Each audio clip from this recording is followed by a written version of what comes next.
Right now, in a chat on your phone, there's almost certainly a conversation about someone who isn't in it.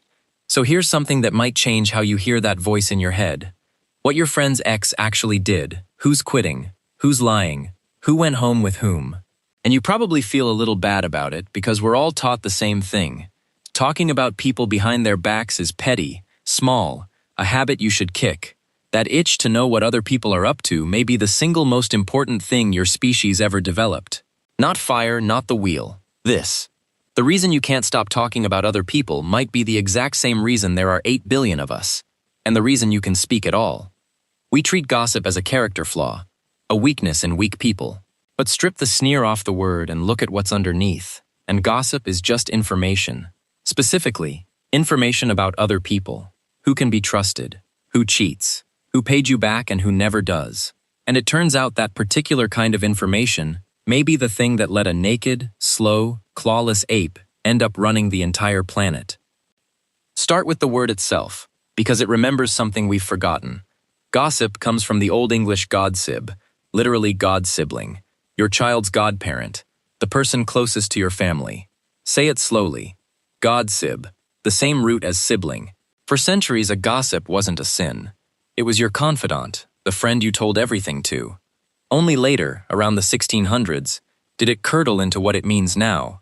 Idle talk about other people. But that older meaning is a clue. Gossip started life as the very thing that bound people together. The intimacy and the information were the same act. Now the big idea, and it comes from a primate problem. Through the 1980s and 90s, a British anthropologist named Robin Dunbar was studying how monkeys and apes hold their groups together. The answer is grooming. Hours a day spent picking through each other's fur. It's not really about cleanliness. It's about trust. Grooming you is me spending my time on you. And time doesn't lie. But Dunbar spotted the catch. Grooming is one-on-one. As a group gets bigger, the math breaks. He worked out that for a human-sized group, holding it together by grooming alone would eat something like 40% of the entire day. Nobody has that kind of time. There aren't enough hours, or enough hands. And here's the number that made Dunbar famous. When he compared brain size to group size across dozens of primate species, specifically the size of the neocortex, the brain's outer thinking layer, humans came out with a natural group of about 150. That's Dunbar's number, the rough ceiling on how many people you can actually know and keep track of. A group that big cannot survive on grooming. So in his 1996 book, Grooming, Gossip, and the Evolution of Language, Dunbar made a radical proposal. Language is our workaround. It's grooming you can do with your voice. And, crucially, with your voice you can groom several people at once. And you can do it while your hands are busy, while you walk, while you eat. And what did that vocal grooming carry? Not grammar lessons, news about each other. In other words, the first thing language may ever have been for wasn't poetry or planning the hunt, it was gossip. And that ceiling of about 150 isn't just a number from a lab.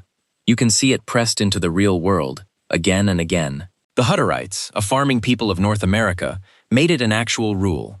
Once a colony grew past roughly 150 people, they split it in two and started a new one, because they had learned from hard experience that beyond that size, you can no longer run a community on personal trust alone. You start needing bosses and rules and punishment. A professional army company, the unit deliberately built to know and rely on itself, tends to run to somewhere around 100 to 150 soldiers. And when Dunbar and the researcher Russell Hill went looking for the true size of modern social networks, by counting who actually exchanges Christmas cards with whom, the answer came back, once again, at about 150. The world's first farming villages tell the same story from the other direction. As they swelled past a few hundred people, they begin to show exactly the cracks you would predict: crowding, more disputes, and the first fumbling need for leaders and rules to manage neighbors you could no longer personally vouch for. A group much bigger than that natural ceiling starts to fracture, unless something invisible is holding it together. For our hunter-gatherer ancestors, whose every meal depended on cooperation, holding the group together wasn't a nicety, it was survival. And that something, the glue, was talk. Specifically, talk about each other. If that sounds like a stretch, just listen in on yourself. In 1997, Dunbar and two colleagues, Neil Duncan and Anna Marriott, published a study in the journal Human Nature that did exactly what the laughter researchers did. They eavesdropped. They recorded what people actually talk about in cafes and bars and common rooms. The result? Around 2/3 of all conversation time is spent on social topics. Who did what to whom? Who's with whom? Who behaved badly? Not the weather, not work, not big ideas. People. And before you assume that's just the unserious among us, Dunbar pointed out that the professors gossiped every bit as much as the students. This is what the machine was built to do. So why is this urge wired in so deep? Here's where the picture gets richer. In 2002, a psychologist named Frank McAndrew at Knox College argued that gossip is a genuine evolutionary adaptation, not a bug in human nature, but a feature natural selection installed. Picture our ancestors in a small band. The person who paid attention, who knew who was reliable, who was sleeping with whose partner, who shared food and who quietly took more than their share. That person made better bets, better allies, better mates, fewer betrayals. The ones who found other people's business boring got exploited and left fewer descendants, which means we are the offspring of the nosy ones. That craving for the story isn't a moral failing, it's an inheritance. To see why that instinct was worth having, you have to see the problem it solves. Cooperation is fragile. The moment a group grows big enough that you can't keep an eye on everyone, it starts to pay to cheat, take more than your share, dodge the work, break the promise, and slip away before anyone catches on. In a band of thousands, a con artist can burn one person and melt back into the crowd, unless word travels faster than they do. Gossip is how a group grows eyes in the back of its head. The cheat you've never met already has a reputation waiting for you, handed along through conversation, and that reputation is the leash. Researchers who model how cooperation survives keep landing on the same result. Let people gossip about who the free riders are, and cooperation holds together. Take the gossip away, and it falls apart. And this is where it gets genuinely surprising, because gossip turns out to do real work, for the whole group, not just the gossiper. In 2012, researchers Matthew Feinberg and Robb Willer ran a set of experiments, published in the Journal of Personality and Social Psychology. They wired people up and had them watch someone cheating in an economic game. Watching the cheat made people's hearts race with frustration, and when they were given the chance to warn the next victim by passing a note, actually sending that warning brought their heart rate back down. It felt like relief. People will even pay for the privilege, giving up a slice of their own reward, just to get the warning out. The team called it prosocial gossip, not tearing someone down for sport, but flagging a cheat to protect everybody else. And in the game, it worked. Once people knew gossip was flowing, the cheating dropped. The mere threat of being talked about made people behave. Sit with how ordinary that is. You have almost certainly returned a call, done a favor, or bitten your tongue this week, partly because you knew someone might talk. That quiet calculation is the whole system, working on you right now. Pull back, and you can see what that really buys us. A chimp only knows what it has seen with its own eyes. You know things about people you've never met, that this stranger is honest, that one is a fraud, entirely because somebody told you. That's the trick. In a 2007 study in the Proceedings of the National Academy of Sciences, researchers showed that reputations passed along purely by gossip were enough to make people cooperate with total strangers. Your name arrives in the room before you do. And once reputation can travel by word of mouth, you can safely deal with people you will never see again, which is the one thing no other animal on Earth can really do. That's not idle chatter. That's the invisible machinery of trust between strangers. There's one more layer, and it comes from firelight. The anthropologist Polly Wiesner spent decades among the Juhon people of the Kalahari, and in a 2014 study, again in the Proceedings of the National Academy of Sciences, she did something clever. She compared what people talked about by day versus by night. In daylight, the talk was practical and pointed. Economic matters, complaints, criticism, disputes, gossip doing its policing work, keeping the camp honest. But after dark, around the fire, the whole tone changed. 81% of the nighttime conversation was stories about distant relatives, absent friends, people long dead, the deep web of who's connected to whom. By day, gossip patrols the people right in front of you. By night, story stretches your sense of us out to people over the horizon and back through time.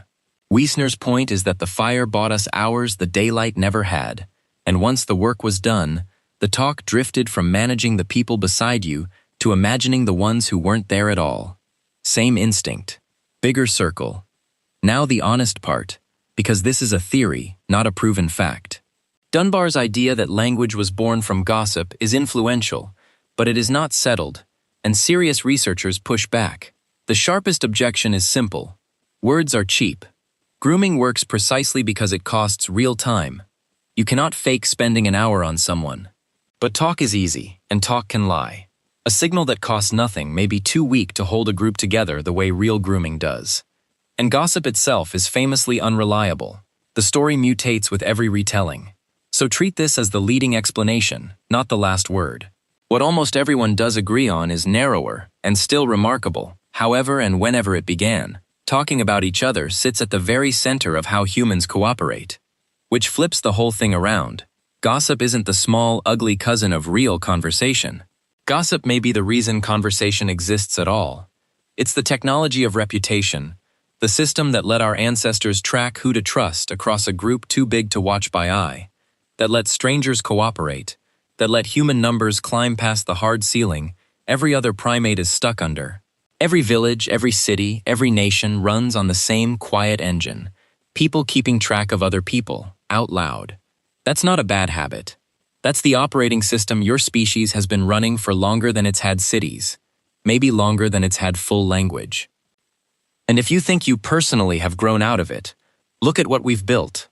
Every star rating, every online review, every credit score, every reference check on a job application, every background search, every quiet, "So, how was it working with them?" Those are all gossip, wearing a suit. Every one of them does the same ancient thing. It tells a stranger whether another stranger can be trusted, before you have to find out the hard way. We didn't outgrow gossip, we industrialized it. So walk it back. The word gossip once meant your closest kin. Grooming bonded the small groups but couldn't scale. That was Dunbar's problem. Language may have arrived as vocal grooming to break that ceiling, and 2/3 of what we say with it, Dunbar's team found in 1997, is still about each other. McAndrew showed the urge as an adaptation. Feinberg and Willer showed it polices cheats and even lowers your own stress when you pass the warning on. A 2007 experiment showed it lets strangers trust strangers. And Wiesner watched it, by firelight, stretch the human circle out past the horizon. So the next time you catch yourself leaning in, lowering your voice, needing to know what really happened between two people you barely know, don't be so quick to feel cheap about it. That pull is older than the alphabet. It may be older than sentences. It's the same instinct that let a bunch of vulnerable primates work out who to trust, build groups no other ape could hold together, and end up covering the earth. You're not being petty.